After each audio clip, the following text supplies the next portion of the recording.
स्वागत करेंगे जेडी बशीर जी का। सर बहुत बहुत हार्दिक अभिनंदन, स्वागत है आपका। भाई जय माता की तो बोल दो।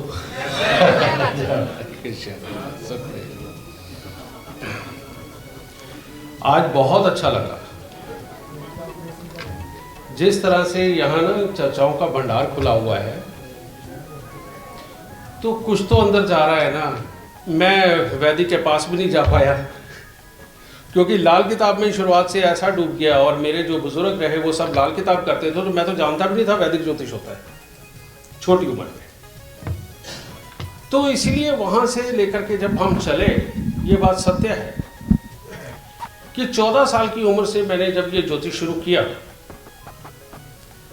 और 18, 19, 20, 21, 22 साल की उम्र तक मेरे से बड़ा कंफ्यूज इंसान कोई नहीं था।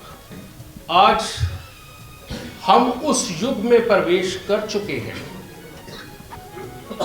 कि जब अब कोई हमसे सवाल नहीं करेगा कि ज्योतिष क्या सच है। यह सवाल होता है ना, हर ज्योतिषी से होता है, लेकिन इस सवाल को मैं ये आने वाली 17 तारीख को खत्म कर दूंगा हमेशा के लिए। आप 17 तारीख सुबह मेरी वेबसाइट पे जाके www.astroscience.com आप अपनी जन्म कुंडली उसके अंदर डालिए, date of birth, time, birth place डालिए, और अपने बारे में सब कुछ फ्री में पढ़ लेना, फ्री में, कोई चार्ज नहीं। और उसके बाद अगले किसी सम्मेलन में मिलकर मेरे को बताना कि आपकी ये जीवन कथा मैंने कैसे लिखी, और जिसके अंदर आपको मैं वादा करता हूं कि 90% से कम जिंदगी आपकी नहीं मिलेगी। ज्योतिष के जितने गुरु हैं, यह उनका पहला फर्ज बनता है कि वो किताबें ना लिखें, एक ऐसी रिसर्च जो वो रोज तोड़े मरोड़े कुछ भी करे, और बेशक साल के अंदर 4 सूत्र निकाल के ऐसे दे कि जिसको आंख बंद करके उनका स्टूडेंट बोले तो वो सच होना चाहिए।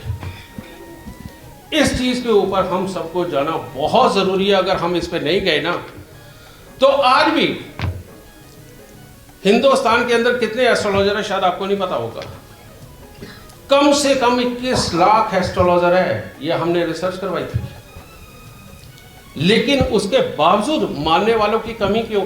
और मजे की बात है, सब मानते हैं क्योंकि हर किसी को सहारा चाहिए, हर कोई अपना भगवान ढूंढ रहा है, हर कोई अपना नसीब ढूंढ रहा है, उसके बावजूद भी कमी। राहु जहां बैठता है वहां तो राहु होता ही है।